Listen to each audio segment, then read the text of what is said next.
Council meetings are long and boring. Wouldn't it be great if they were short and unboring? This is why I have invented the 5. Make it 10, make it 10. 10-minute meeting! Woo! Ashland City Council meeting of April 21st. This one, not here today. Don't know why. I'm sure it's a good reason. And we start with the proclamation from the mayor saying farm workers, they work hard and feed people and are taken for granted. Learn about the farm worker movement. No specific day, just whatever, whenever. All right, and then, if I were mayor awards, apparently the all school kids in Ashland can submit a story or draw a picture about what they would do as mayor or whatever it is. And so the winners, there were winners. The winners were 8th grade, Zoe Nicholson at Willow Wind, and sat down and said, I am thankful to my parents and teachers and community. And then 7th grade winner was Allie Schneider from ANH. Maybe, I don't know. She was nervous, didn't want to talk, no speech. Congrats. And then 6th grader was Olivia Lanning from Willow Wind, and she said, I care about Ashland and stuff. And then some general overall middle school kid, Cohen Nunez, said, I am thankful for this community. Well, congratulations to them. And then the public forum, the nurse lady said she worked at Asante. She says, saying that they are keeping open for labs and x-rays and emergency is smoke and mirrors. Yeah, Asante will close. Asante does not value this community. And then the 5G guy said, I'm still furious about some budget technicality last year. Oh, good God, unending. And then jaunty cap and beard gentleman said, the budget has a third solution before cutting services or raising taxes: modernize. All right. And then SOU student stood up and said, I'm new, and China is cutting sulfuric acid, so food insecurity. All right. And then community block grants. City housing lady, Linda Reed says, Linda Reed says, she goes, oh, well, we have $156,000 in the 2026 budget. And Maslow, that's a group that helps troubled kids and stuff, was the only applicant, and they asked for 18 grand. So we recommend that.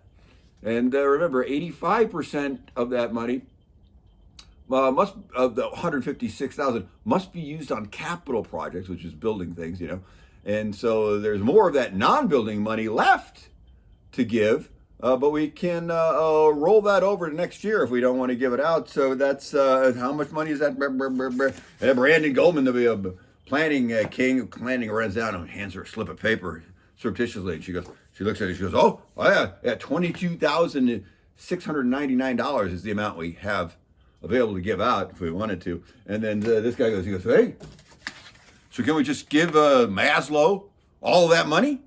And city manager, Sabrina Cotta, she goes, yeah, sure, I don't care. And then Bloom, he says, hey, I moved to give the whole $22,699 to Maslow. That was generous and all approved. And then supplemental budget, Sabrina Cotta, our city manager, she goes, oh, well, shocker, we went over budget on Pioneer Hall and the community center. What? Surprise. And then and this guy goes, hey, man in the back, come over and tell us a story. And who is he talking to? None other than Scott Lurie, Public Works, king of the Public Works Department there. And he says, when you work on an old structure, I've found that there are surprises. Really?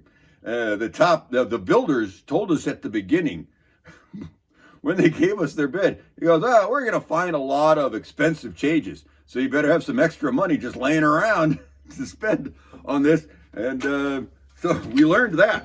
And this guy goes, oh, well, you know what? We need to use this valuable information, the information that builders will throw Ashland money at any problem rather than fix that problem with a creative solution. So we need to remember that when we plan for the city hall repairs. Okay, giving up a little bit.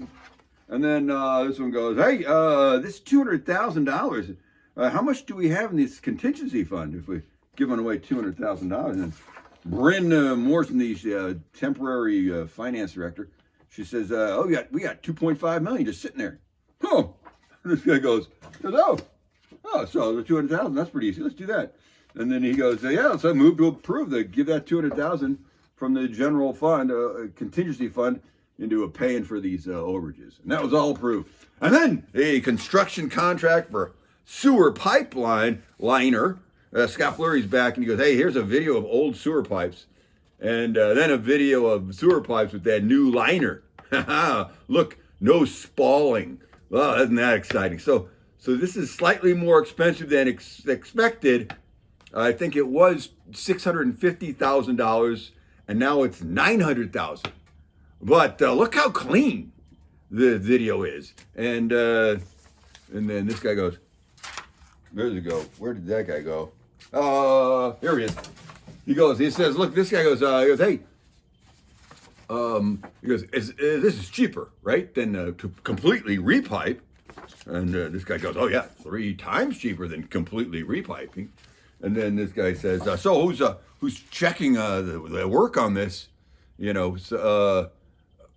because we don't want to get sued if there's some mistake, because they're having a vendor put this stuff in. It's not the city.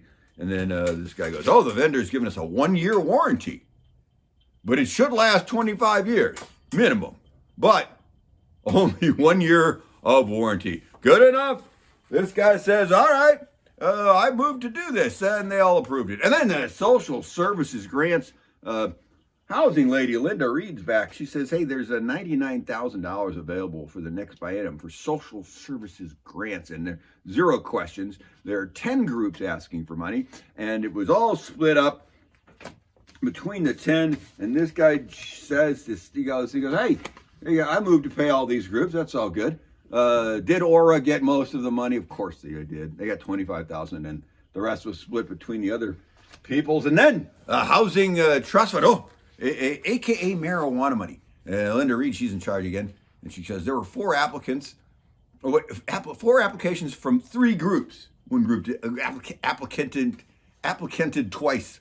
And then there was public forum. A glasses lady said, we're working on Clay Street, that Clay Street project. Ben Tella is her group. And permits are expensive. And then the Trusted Homes lady, she's applied. And then she says, Land Trust makes homes half price of what a regular home is. And thanks for supporting us in the past. And then the city sycophant stood up and said, everyone in this city is super smart and super helpful. And then this guy goes, where'd he go? This guy goes, hey, let's give money to these people. Let's give that Sunstone group $50,000. Trusted Homes gets $75,000. And this Bentella group gets $75,000. And they all approved that. That was good. And then the night lawn. Side-eye Sabrina Cottage. She goes, hey, remember,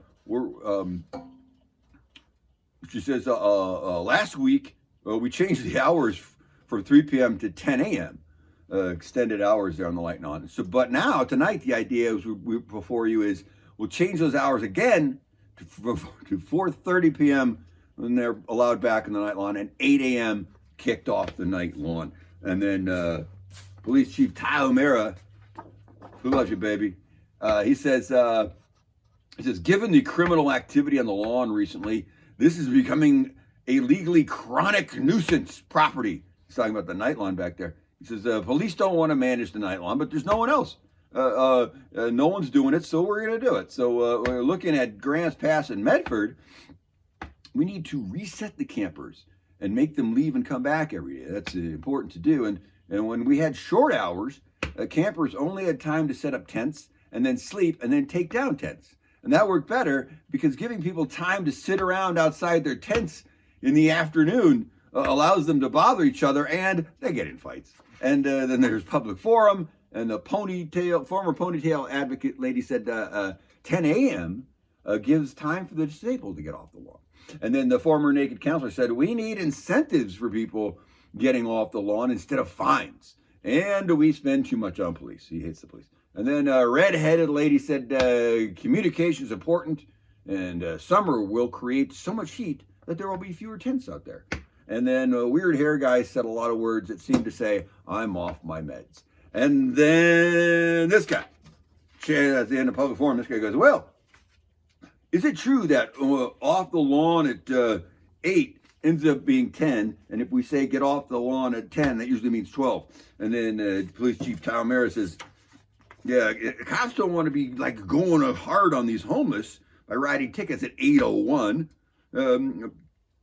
But we cops don't want to do consistently babysit these tents. And then this guy goes, oh, this guy goes, hey, he says, hey, what do you say? He said, why does the language in this motion I'm reading say the city manager can change anything anytime? And city manager side up, she goes, oh, don't look at me, it's chief put that in there. And he goes, yeah, I did. He goes, I added that. We're just trying to avoid the conflict on the lawn, and if something's a problem, but I'd hate to wait for the next city council meeting. So yeah, it's easier to do everything without you guys. And I went, I guess that's not untrue. And then this guy says, I moved to change the hours to 4:30 to 8 a.m. And this one says, this is temporary. And May 18th meeting will begin the permanent solution meetings. And then this guy says, we should have let last week's timeline play out for a few more weeks, but I'll approve, I guess. And this guy said, I agree with that guy. I'm same. And then all approved. And then the city citizens budget committee appointments. There was voting on 8 candidates. They applied, and 6 candidates got votes. 2 got 0 votes. But the top 3 were, drum roll, Carol Cohen, Mike Gardner, and Eric Britton. And FYI, the Citizens Budget Committee is required by state law, and it's mostly for show, and it's usually instructed by the city attorney not to do very much and not say very much. It's pretty performative. Wait, no, maybe I'm wrong. Mayor chimes in at the end and says, well, this committee is so important, and if you weren't selected, you were still super qualified and should apply for another committee. Don't do it. All approved. And then city manager Sabrina Cotta's look ahead. She goes, on May 5th meeting, the 2200 Ashland homeless place is having a presentation. They're putting that together. And then the Jackson County SART is going to show up. SART, whatever that is. I think they're going to be there. And then this mayor, she goes, the liaison reports. Go ahead with that. And this guy goes, I didn't go to any of my liaison meetings, so I'm reporting that to you. But I hear they're doing great stuff. Oh, it's pointless. And then this guy says, this is the mayor. She says, I go to a Jackson County thing, and the county's doing some great things. So let's talk more about the county in future Ashland City Council meetings. Yeah, that's a terrible idea. But that was the end of the meeting. Hey, you're welcome. Cow.